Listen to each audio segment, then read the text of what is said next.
el físico Luis Zapata, quien nos está impartiendo el curso de métodos geométricos en física. Sí, ¿sí se ve la pantalla? Sí, ya se puede ver. Ok, ok. Bueno, vamos a continuar con lo que estaba hablando ayer. Bueno, antes de comenzar, creo que hicieron una pregunta en Slack y si no han revisado ahí, escribí algunas, sí, algunas referencias que pueden, con las que pueden comenzar, ¿no? A meterse en estos temas.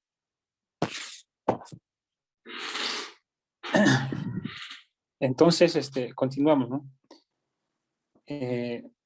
Esencialmente lo que les estaba diciendo ayer es que uno puede establecer un isomorfismo de espacios vectoriales y con ese isomorfismo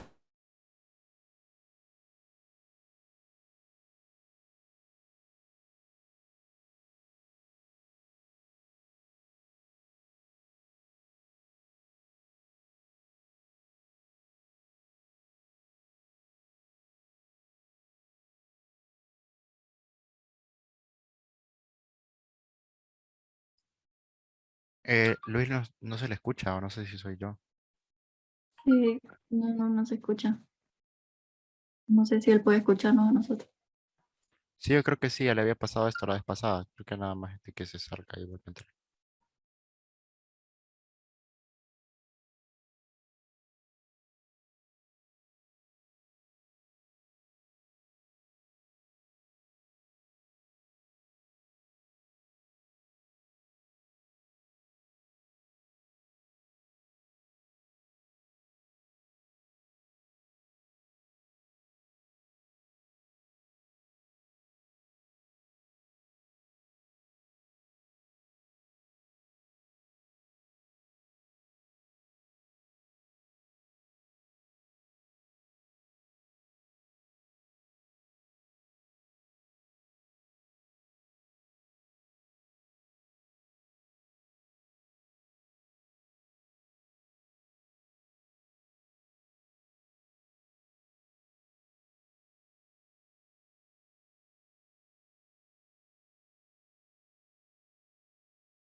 Luis no escucha, creo que no.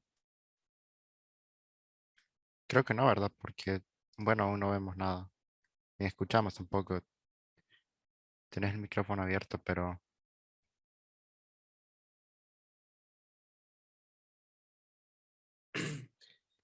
ya le escribí aquí por WhatsApp a ver qué conteste.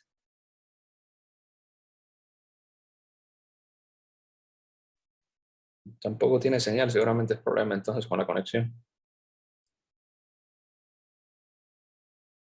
Híjole, sí, a lo mejor, creo que lo más probable es que no nos escucha a él a nosotros. O sea, tal vez tiene problemas con la conexión y no se da cuenta, pues.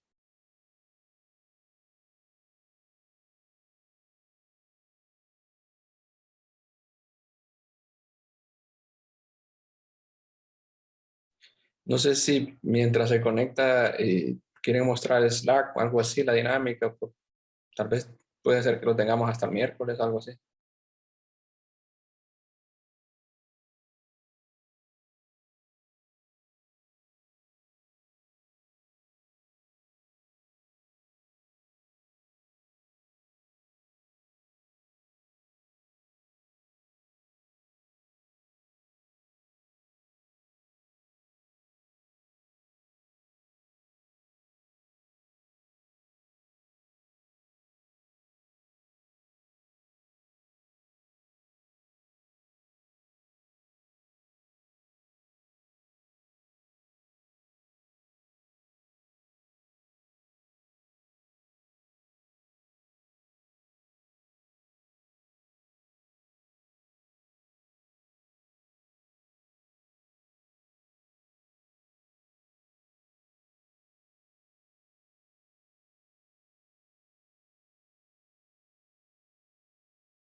Bueno, pues parece que Luis tiene problemas. Por mientras vamos a echarle un vistazo al Slack para que lo conozcan. Eh, Voy a compartir pantalla yo, denme un chancecito.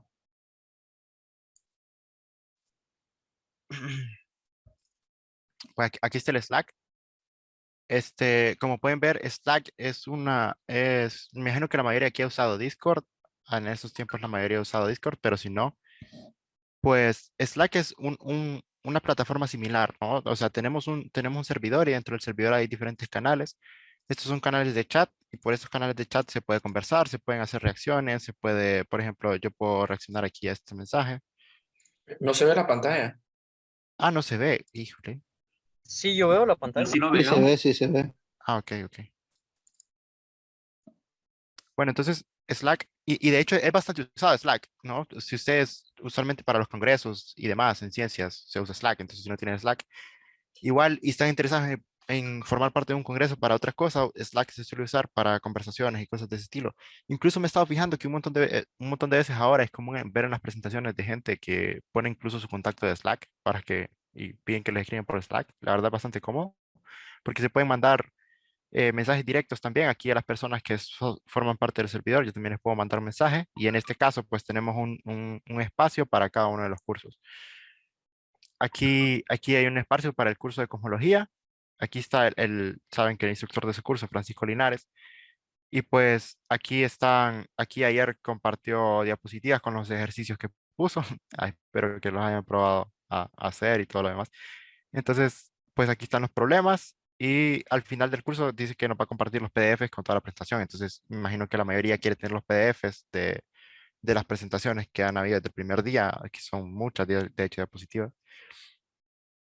Y acá, ¿cuándo fue esto? Es, sí, todo esto fue ayer. Pero esto fue ayer en la tarde, o sea, estos ejercicios son del martes y estos son los ejercicios ya de ayer. Entonces, bueno, aquí uno puede etiquetar, igual como quien ha usado Discord, a las personas para agradecerles o para hablarles. Este espacio también es para que ustedes hagan preguntas si de repente se quedaron con alguna pregunta o no sé, están haciendo este ejercicio y tienen algún problema.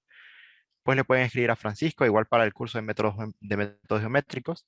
Lo que estaba diciendo Luis al principio, que aquí en el Slack habían hecho una pregunta de que para los alumnos eh, que han consultado dónde pueden empezar, y entonces aquí vino Luis y contestó que pues estos temas no están dirigidos específicamente para que los manejen estudiantes de pregrado, pero y aquí él dijo todo lo que necesitaba de hacer, ¿no? Y también pasó aquí una serie de lectures, de clases de David Tong de Cambridge, que son clases en física teórica.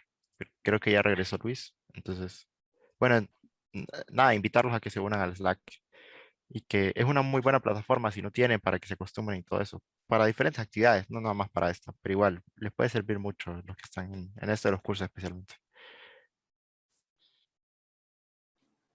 Sí, ya estoy por aquí. Una disculpa, o sea, no sé realmente qué es lo que pasa que me saca de la reunión así de repente. No, una verdadera disculpa. No hay problema, esas cosas pasan. Ok. Creo que todavía no soy anfitrión para poder compartir la pantalla. Gabriela, por favor.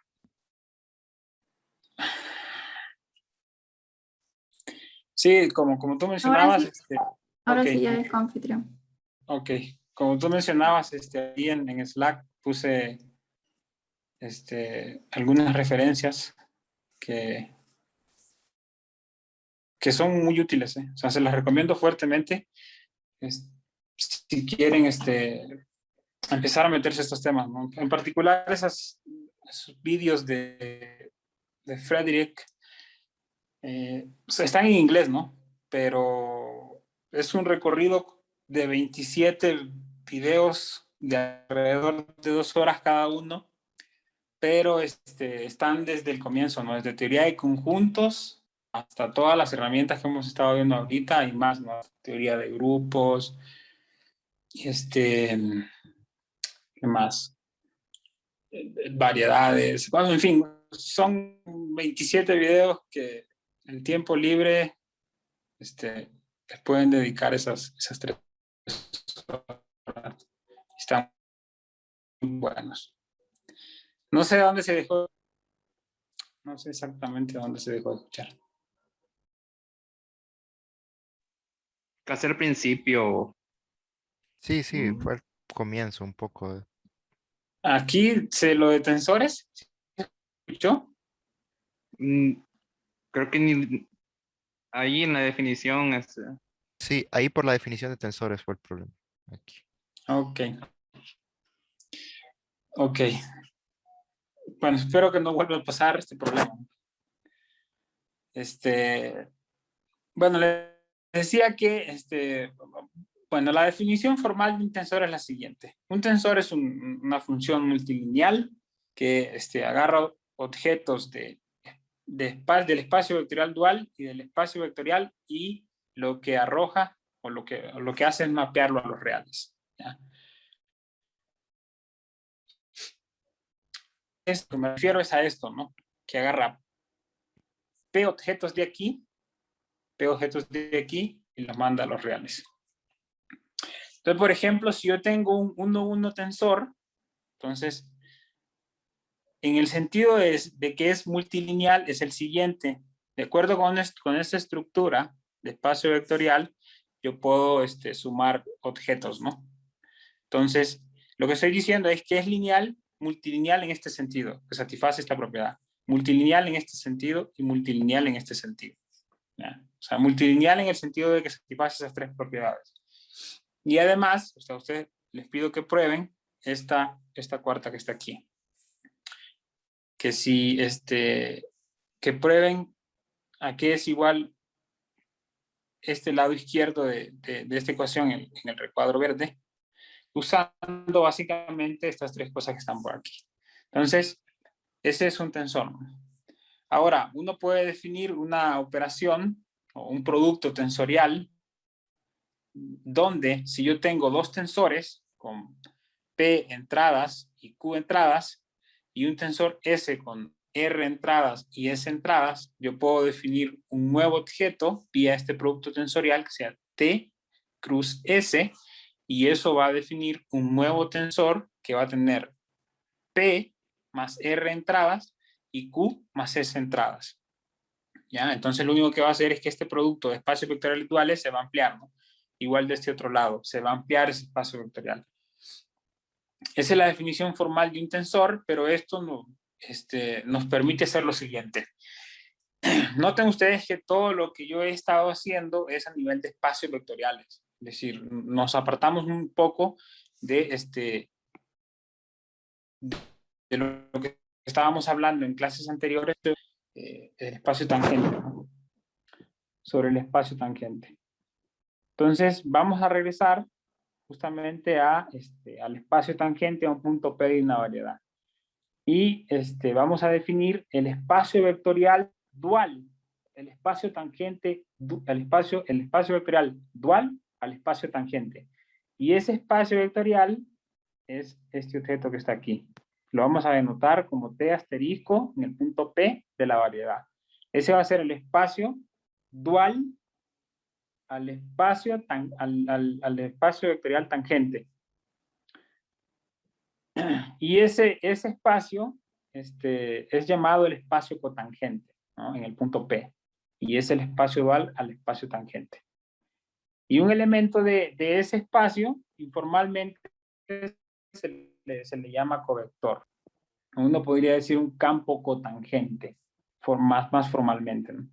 Y por campo me refiero a que ese objeto ahora va a ser definido en toda la variedad. Cuando me refiero a la palabra campo, me estoy refiriendo a objetos, ya sea campos vectoriales o campos cotangentes o campos tensoriales. Cuando aparezca esa palabra campos, van a ser objetos definidos en toda la variedad, ¿ya? Y cuando yo hable de covectores, me refiero al espacio dual, pero en un punto P en particular. Entonces, la forma de refinar un poquito el espacio cotangente es vía lo siguiente. Cuando yo hable de campos cotangentes, a lo que me voy a referir es a unoformas. Unoformas, ¿no? Es decir, el espacio dual al espacio tangente está formado por unoformas, o está conformado por unoformas. Pero como yo estoy diciendo que eso es un espacio vectorial, yo podría representar un elemento de ese espacio vectorial dual. En un rato va a quedar clara esta notación de omega 1m, pero me estoy refiriendo al espacio dual, ¿ya? Entonces, como ese es un espacio vectorial, yo puedo representar de ese espacio vectorial vía una base, ¿no? Vía una base de ese espacio cotangente, donde omega nu van a ser los coeficientes y f nu va a ser la base. En un ratito vamos a ver que en efecto eso es una base, que f nu es una base del espacio cotangente. ¿Sí se sigue escuchando? Sí, Sí, perfecto. Ok. No sé si tengan preguntas.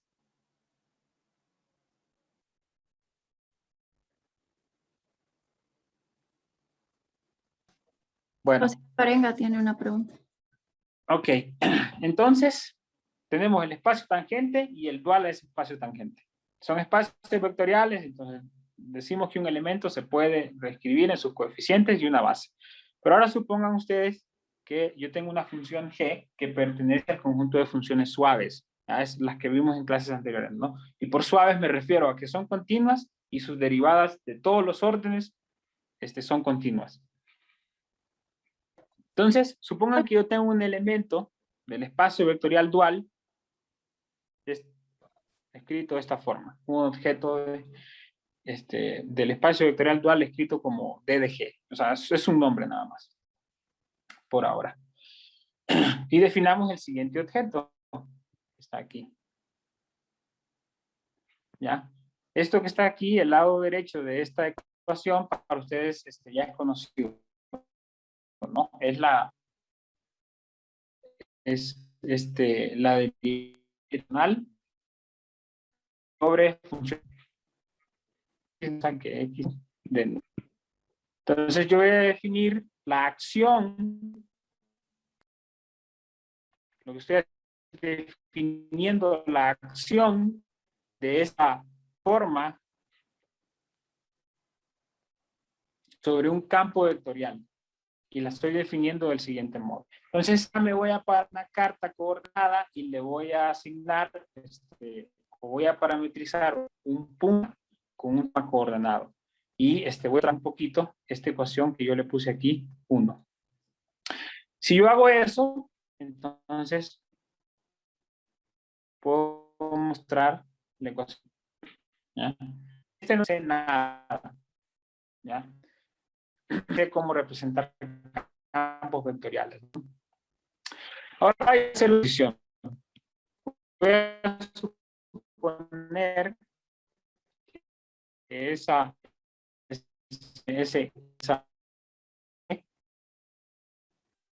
función es igual de la coordenada.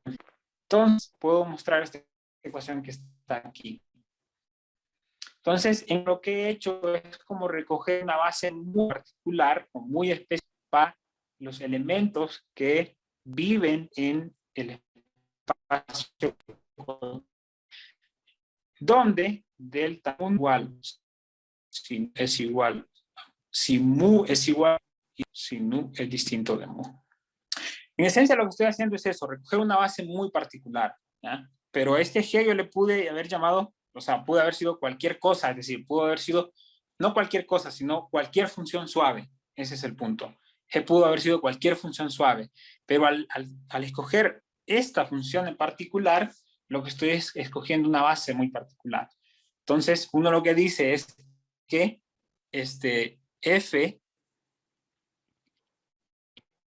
los elementos de la base que yo escogí hace un rato, van a ser de nu. Y eso proporciona una base para el espacio cotangente. Pero el punto es el siguiente, ¿no? O sea, esta F nu, recuerdan, era la base que yo había escogido para el espacio cotangente. Pero el punto importante es ese, que yo escogí una base muy particular. Escogí una función muy concreta. Y esa función muy concreta me permite encontrar cuáles van a ser los elementos de la base, del espacio cotangente. ¿Ya? Entonces, esta base que está aquí va a ser la base dual a la base coordenada que yo uso para el espacio tangente. Entonces, aquí está la prueba de lo que estoy diciendo, de que en efecto estas funciones que están por aquí, o esta base que está por aquí, es en efecto una base. Se puede probar, es muy simple, no lo voy a hacer. Creo que puedo subir estas notas después para que las revisen en Slack y en general si tienen preguntas, pues ahí las pueden hacer, no hay ningún problema. Digo, yo voy a estar pendiente del Slack por si tienen preguntas, ¿no? O para detallar algo en concreto que no se entienda. Entonces, esencialmente lo que hay que hacer es que la base se expande por todo el espacio cotangente y además es linealmente independiente, ¿no? Es decir, que los coeficientes son 0, que los coeficientes son 0, ¿no? Básicamente eso, dependencia lineal. Entonces, en general, con esa elección muy particular de base, yo puedo expresar un objeto que vive en el espacio cotangente de esta forma. Esta forma que está aquí. Este cambio que está aquí, el poner omega 1m, es que ahora me estoy refiriendo a campos cotangentes. O sea, ya no me estoy refiriendo a un punto en particular. O sea, el cambiar de esta notación T asterisco P sub m a esta notación que está aquí, es que ahora me estoy refiriendo a objetos definidos sobre toda la variedad. ¿Ya? No en un punto en particular. Y esos objetos yo los voy a llamar unoformas. ¿Ya? Entonces, la pregunta que sigue es si puedo construir 2 formas, 3 formas, 4 formas a partir de las unoformas que viven en este espacio cotangente, ¿no? Es decir, si puedo construir formas de grado mayor que 1 con los campos cotangentes, entonces la respuesta a eso es que sí, ¿no? Se pueden construir. Y aquí básicamente lo que estoy, lo que está escrito aquí es es la definición de producto interno, básicamente. La definición de producto interno entre formas, entre unoformas y campos vectoriales. Es básicamente eso, pero en esencia es lo que estaba diciendo hasta este punto. Es básicamente lo que estaba diciendo aquí. O sea, es decir, que hay un producto interno es claro, eso ya uno debería de ser obvio desde la perspectiva de espacios vectoriales. Pero bueno, se puede formalizar un poco y es lo que está escrito aquí, pero brinquémonos eso, ¿no? Entonces, si regresamos a los tensores, si regresamos por un momento a los tensores, yo puedo definir, yo puedo encontrar cuáles son las componentes de ese tensor vía la base del espacio vectorial dual y el espacio vectorial. Y se define de este modo. Entonces, ¿a qué nos referíamos con un objeto multilineal que agarraba P objetos de aquí y Q objetos de aquí? Bueno, o sea, por ejemplo, si yo tengo un tensor que es de rango 2,1, entonces a lo que me estoy refiriendo es a lo siguiente. Ese tensor de rango 2,1 lo que va a hacer es agarrar objetos que viven en el espacio cotangente y lo que va a hacer es arrojarme un objeto que ahora vive en los reales o que pertenece a los reales. Y esta entrada que está aquí es la entrada correspondiente al espacio vectorial. Entonces supongan ustedes ahora que tienen un tensor de rango 1,1, es decir, que agarra una unoforma y un vector. Entonces resulta que eso justamente coincide con la definición que yo introduje hace un rato, que les puse por aquí, con lo que traté de construir aquí ayer. Eso justamente coincide con lo que traté de construir ayer y también coincide justamente con el producto interno que yo puedo definir aquí. Es decir, una variedad diferenciable admite un tensor 1,1 que da una noción de producto entre formas y entre unoformas y vectores. Es básicamente eso lo que estoy diciendo, ¿ya? Y esta elección particular de base para los elementos que viven en el espacio cotangente justamente coincide con una noción de producto interno, ¿no?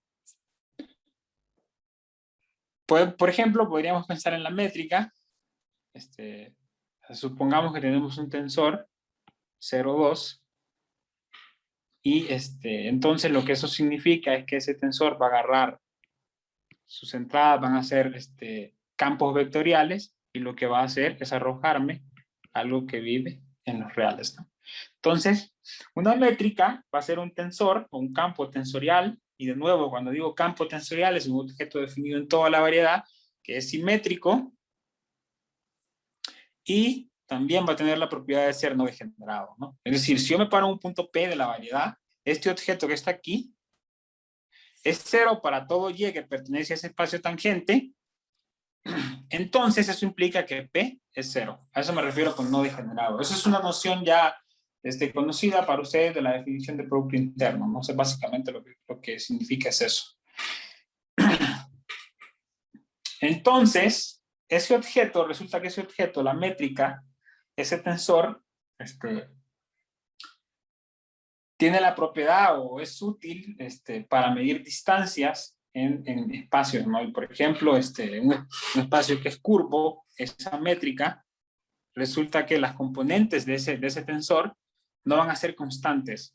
Por ejemplo, una que es conocida para ustedes es la métrica del espacio de Minkowski, ¿no? Donde uno tiene una métrica nu, que tiene una entrada -1, 1, 1, 1, y todo 0, ¿no? Y ese tensor métrico del espacio de Minkowski le sirve a uno para medir distancias en en el espacio de Minkowski, ¿no? Uno puede tener una métrica donde todas sus entradas son reales y esa métrica a uno le da la noción de cómo medir distancias en un espacio euclidio, ¿ya?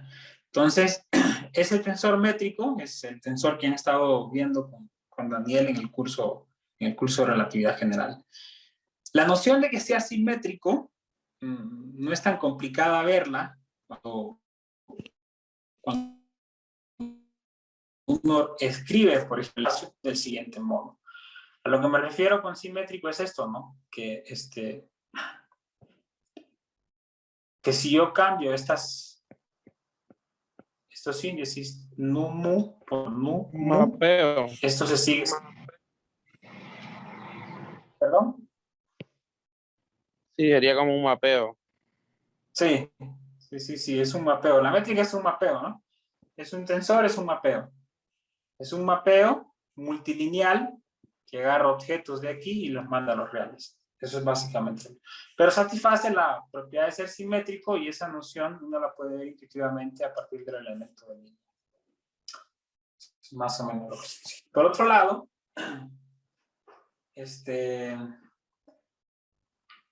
por ejemplo, supóngase que yo quiero calcular la norma de un vector.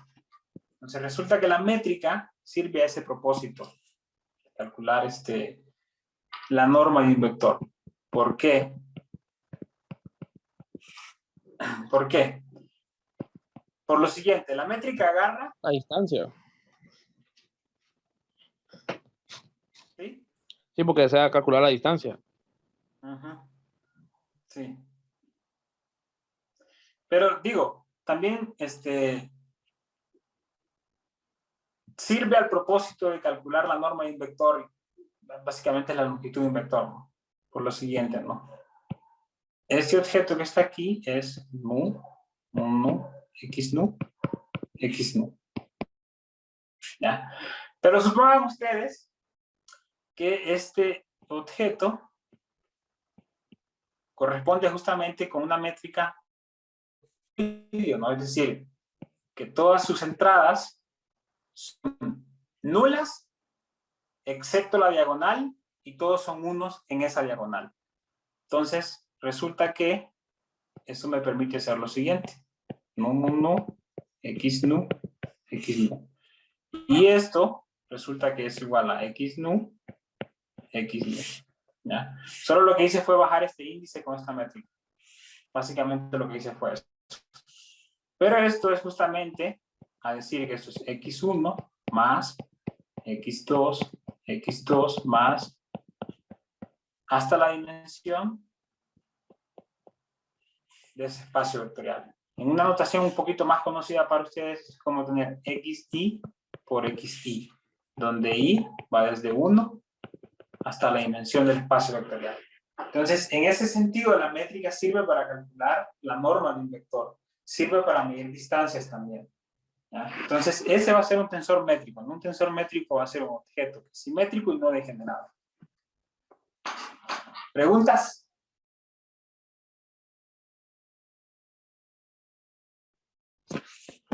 José Alvarenga tiene una pregunta. ¿Se puede encender su micrófono, por favor? Sí, buenas noches, Luis. Un saludo. Solo le quería consultar, no me quedó claro por qué usa la notación de subíndice en el ejemplo anterior. Esa es una pregunta. Y la otra pregunta que le quería hacer es cómo es que está definido el producto tensorial, porque no dijo cómo estaba definido. Ahí me quedé confundido. Ah, ok. Gracias. Sí, vamos a ver, la notación de índices. No sé si te refieres aquí. ¿O dónde? Mi pregunta es por qué cambia de la notación de supraíndice a subíndice. Ah, ok. Mira, fíjate. La idea es la siguiente, ¿no? La idea es la siguiente. Si yo tengo una métrica, que es nu, nu, yo puedo bajar y subir índices con esa métrica, ¿no?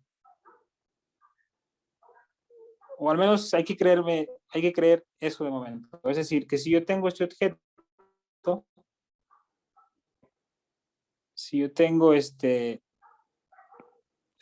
una métrica Entonces, esta métrica yo la puedo usar para bajar este índice o para bajar este índice que está aquí. Y entonces pasarme a esta igualdad que está aquí. ¿Ya? Entonces, la métrica es importante para bajar índices dependiendo de la asignatura que uno tenga. Hace un ratito preguntaron en el curso a qué se referían con pseudo-riemanniana y riemanniana. Si yo tengo una métrica G nu mu nu, que es del siguiente modo,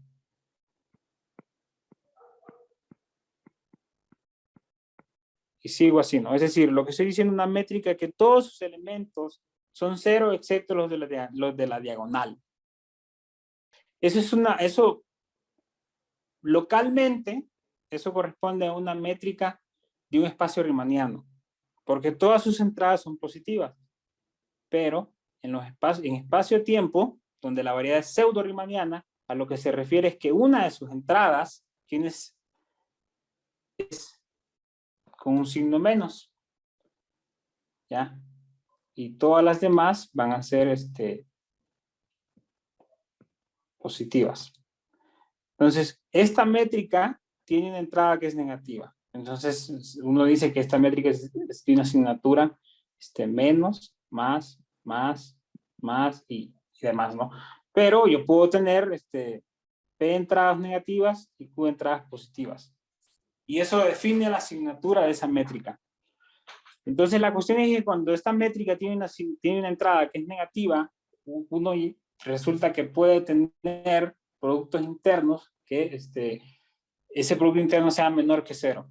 ¿Ya? Yo puedo tener el producto de dos vectores y eso puede ser menor que cero. Ese es el punto. Y eso es lo que sucede en un espacio lorentziano, en una variedad lorentziana, una variedad pseudo-riemanniana. Es decir, uno puede tener productos internos negativos. Pero yo me estoy concentrando, o sea, yo estoy trabajando con variedades riemannianas, ¿no? Es decir, todas sus entradas son positivas. Entonces, el producto interno es definido positivo. ¿Ya? Ese es el asunto. Y por otro lado, y probablemente no lo dije, es que estoy usando una convención de sumas de Einstein, ¿no? Esa es otra cosa que se me olvidó decirles. Pero si yo tengo esta contracción de índices que está aquí, entonces eso lo que me está representando es una suma, es como tener la suma desde nu igual a 1 hasta m de x nu de x nu. ¿Ya? Ese es el asunto. Darme una notación de I y de nu, o sea, lo puedo hacer por el hecho de que estoy trabajando con una variedad riemanniana. Es decir, que todas sus entradas son positivas. Esta dificultad de que puedo tener productos internos negativos como una variedad lorentziana. Entonces, básicamente por eso me paso de una notación a la otra. No sé si eso responde a tu pregunta. Sí, me aclaró ahí lo de los índices. Entonces, mi pregunta ahora iría en otra dirección. Sería, ¿cuál sería la diferencia entre tener, qué diferencia, por ejemplo, tener a x supra mu de x sub mu? ¿Cuál es la diferencia entre esos dos objetos? De tener esto y esto. Ajá, sí, sí. Sí, mira, la diferencia esencial está, o sea, el cuidado tiene que estar cuando uno está trabajando, cuando uno define el producto interno, ¿no? Si yo estoy en una variedad riemanniana, pues no hay ningún problema, ¿no? Yo puedo tener, por ejemplo, estas dos cosas son equivalentes, x nu, x nu. O sea, estas dos cosas son exactamente equivalentes, o sea, no hay ningún problema en tener esto o lo otro, representan exactamente la misma cosa. Porque no tienes la dificultad que te estoy mencionando de que en una variedad, con una métrica, que tenga una asignatura, por ejemplo, como esta, te arroje productos internos que van a ser menores que cero. Ese es el asunto, ¿no? Pero te digo, la notación x nu, si estás en una variedad riemanniana es solo una convención, ¿no? Es básicamente una convención. Pero en relatividad general uno habla de cosas covariantes y cosas contravariantes, donde las cosas covariantes son índices arriba y contravariantes son índices abajo.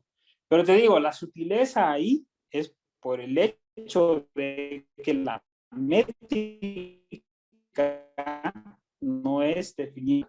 Arriba diferencia, ¿eh? O sea, es simplemente convención. Es básicamente una convención. El cuidado es cuando estos índices se refieren a un espacio lorentziano o pseudo-riemanniano. Porque, te digo, uno puede tener productos internos que son negativos. Entonces hay que tener cuidado cuando uno usa la métrica, por ejemplo, con este propósito. Gracias, Luis. Muchas gracias por la explicación. Ese es el asunto, ¿no? O sea, lo que te estoy diciendo es que con esta métrica G nu, yo puedo bajar este índice nu y entonces estos dos objetos son exactamente iguales. Pero hay una sutileza ahí con un signo que depende de la asignatura de esta cosa. Pero esa sutileza para nosotros no es importante porque estamos trabajando en variedades riemannianas. Ese es el asunto. Básicamente el asunto. Lo que me preguntaba es que tengo el producto tensorial, un tensor. Ahora, esta cosa, entonces este es un tensor PQ y este es un tensor RS, ¿ya? Entonces resulta que lo único que sucede es que se amplía el Stuan, ¿ya? Es decir, ahora va a ser un objeto multilineal que va a agarrar P más R formas, pero también va a agarrar Q más S formas. Pero te sigue mandando o te sigue mapeando a los reales. Es decir, solo se amplía el espacio donde va a actuar. Esa es la definición del producto tensorial. ¿Ya? Es decir, que si yo tengo el producto tensorial de dos formas, estas unoformas agarran vectores, ¿no? Y esta unoforma sola agarra vectores, pero el producto tensorial de ambas ahora va a agarrar dos vectores. O sea, van a tener dos entradas. ¿No? Y esas dos entradas las vamos a mapear a los reales. Eso es básicamente el producto tensorial, es decir, amplío como el rango donde va a actuar esos tensores. No sé si eso responde a tu pregunta. Sí, mi pregunta más bien iba en la dirección de si hay una fórmula explícita en términos de T y S de ese nuevo producto tensorial.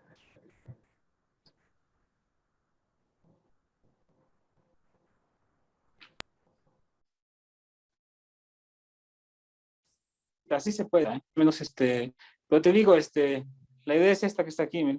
Una forma explícita es, tú puedes encontrar las componentes de ese tensor, pero te digo, lo único que va a suceder es que ese nuevo tensor ahora se amplía. Ahora estas entradas que están aquí van a ser R más S entradas y es R más P entradas. Y del otro lado van a ser Q más S entradas. Y entonces esas van a ser las nuevas componentes del tensor en esta base. ¿Ya? Listo, gracias, Luis. Ok. Entonces,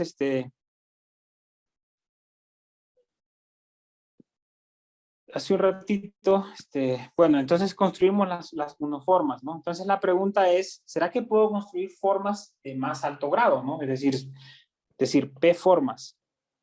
O sea, que puedo construir objetos con estas unoformas de grado mayor que 1. Y sí se puede, o sea, se puede vía un mapeo, cual se le llama el producto Weich o producto cuña.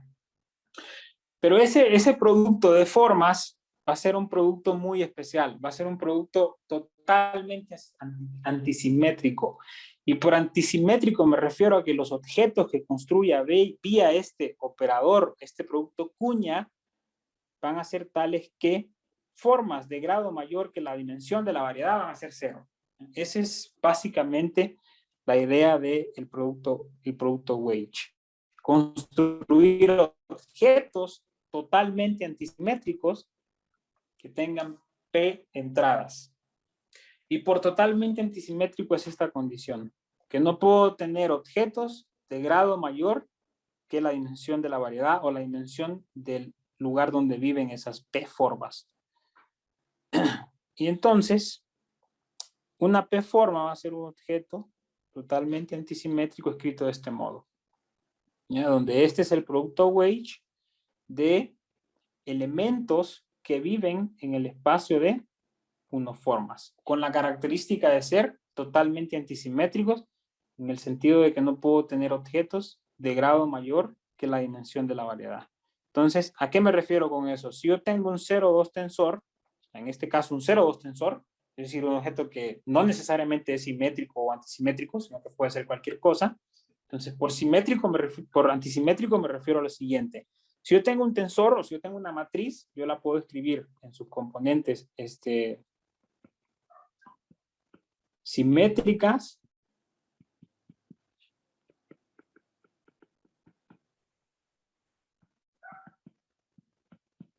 más su componente antisimétrica, ¿no? Entonces, lo mismo pasa con un tensor. Yo puedo escribirlo en su parte simétrica y en su parte antisimétrica. Entonces, por antisimétrico, por un objeto totalmente antisimétrico, a lo que me refiero es lo siguiente. Es decir, de ese tensor de rango 0,2, solo va a sobrevivir la parte antisimétrica, ¿ya? Entonces, en esencia, la dimensión de ese espacio de P formas va a ser determinada por esta relación. En general, lo que tenemos son M objetos de P y eso me va a dar la dimensión del espacio de P formas y objetos totalmente antisimétricos. Entonces, ese es el modo como construimos P formas. Entonces, de lo anterior se sigue lo siguiente, ¿no? Si yo tengo una R forma, es decir, un objeto que vive en el espacio de R formas y un objeto que vive en el espacio de S formas, vía el producto que yo definí hace un ratito, el producto Weich, yo puedo construir formas de rango R más S, con la condición de que R más ser igual que M, ¿no? Porque si se pasa de la dimensión de la variedad, entonces uno puede mostrar que eso es 0. En esencia lo que va a pasar es que se va a repetir, se tiene que repetir uno de estos índices y entonces al repetirse uno de esos índices, entonces uno puede mostrar que este objeto va a ser 0. Entonces supongan que ustedes tienen una... No, hagan el siguiente ejercicio, no supongan, sino que hagan dos formas y otra con M, una variedad 4-dimensional. Y entonces calculen cuál es, a qué equivale el producto Weich de esas dos formas. Y muestren que si tienen una P forma, una 3 forma, entonces este producto es 0 para un espacio 4-dimensional. Entonces, para aterrizar un poquito las ideas estas generales que yo les estoy hablando aquí. No sé si tienen preguntas.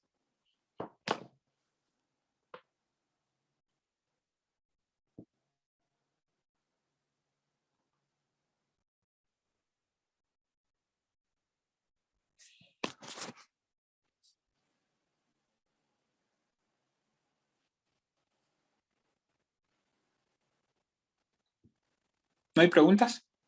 Bueno, sí, yo tengo una. Con respecto a las P-formas, ¿por qué únicamente las puedo formar a través de ese producto wedge? Porque, por ejemplo, al final, una P-forma es un tensor 0P, ¿no? Pero Sí. solamente lo puedo formar con ese producto. Y es decir, si yo tengo un tensor 0P que no está formado con el producto wedge, ¿no sería una P-forma o siempre sería una P-forma? No, no necesariamente. Es decir, un tensor es más o menos lo que te comentaba aquí, ¿no? O sea, si tú tienes una matriz cualquiera, ¿no? No pienses en tensores. Tú esa matriz la puedes descomponer o escribir en su parte simétrica y su parte antisimétrica, ¿no? Eso sí, de álgebra eso es conocido, ¿no? Sí se sabe. Sí, sí. Sí, ¿verdad? Entonces lo que estoy diciendo es que yo voy a agarrar un tensor cualquiera que puede tener parte simétrica y parte antisimétrica, ¿ya? Entonces, las P-formas van a ser aquellos tensores que solo tienen componentes antisimétricas. Entonces, un tensor que tenga P entradas no necesariamente es una P-forma, porque puede tener parte simétrica y antisimétrica. En cambio, cuando yo especializo a P-formas, me estoy refiriendo a tensores muy concretos cuyo objeto es totalmente antisimétrico. Ese es el asunto. ¿Ya? Dicho de Entiendo. otro modo, una P-forma es un tensor, pero un tensor no necesariamente es una P-forma. Sí, solo que eh, es, digamos, que en el caso de una forma no se ve tal vez esa parte tan evidente, ¿no? Porque, eh, o sí también cumple la condición de antisimetría con la una forma. ¿Cómo así? No, elabora un poquito más en tu pregunta, no entiendo Eh, muy bien. es que bueno, las dos formas no son las que, perdón, las P-formas en general no son los que tienen, como usted mencionaba, una parte antisimétrica y solamente se considera la parte antisimétrica. Eh, No, a ver, un tensor tiene parte simétrica y antisimétrica. Ahí ajá, estamos de acuerdo. ujú, Y una forma solo tiene parte antisimétrica. ajá, ok.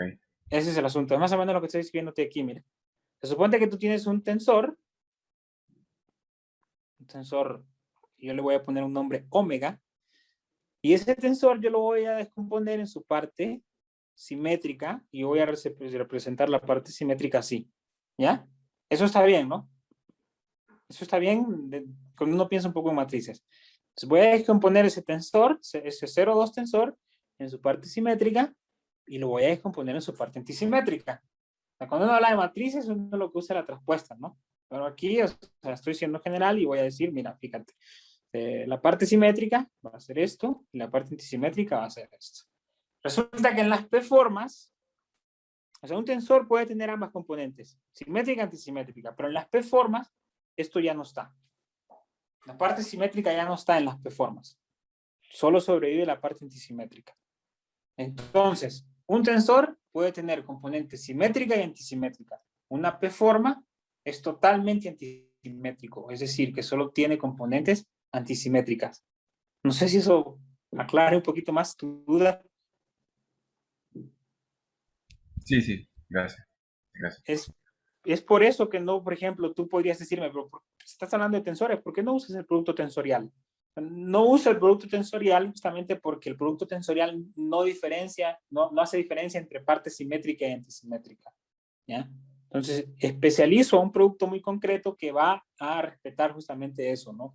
Que los objetos que yo construya a partir de ese producto, este producto cuña, este producto wedge, van a seguir siendo totalmente antisimétricos.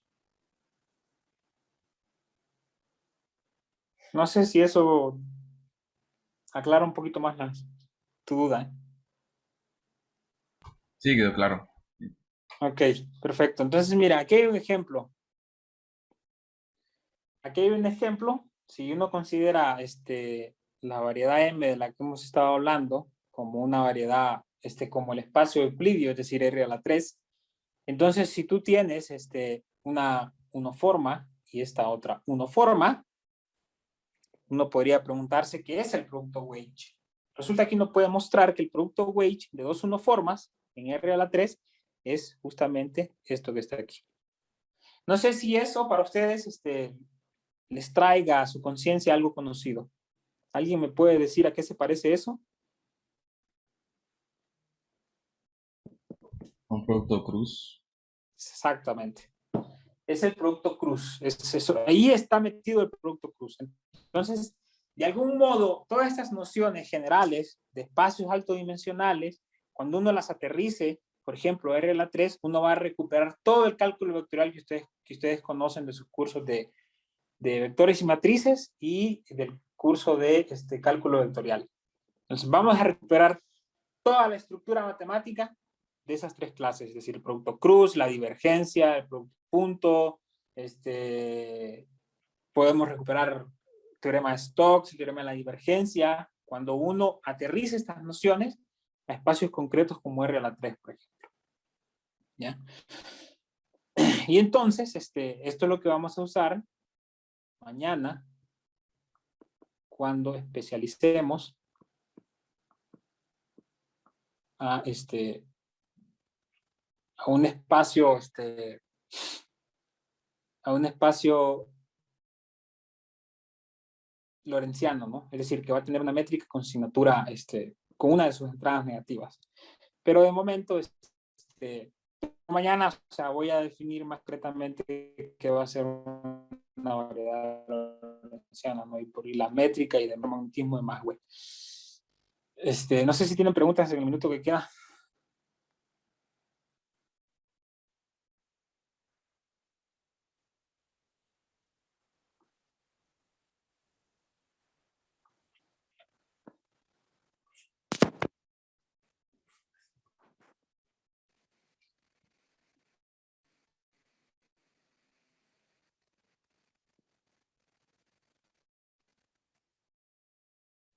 Parece ser que ya no tienen preguntas. Ok. Perfecto. Muchas gracias, Luis, por darnos un del curso de métodos geométricos.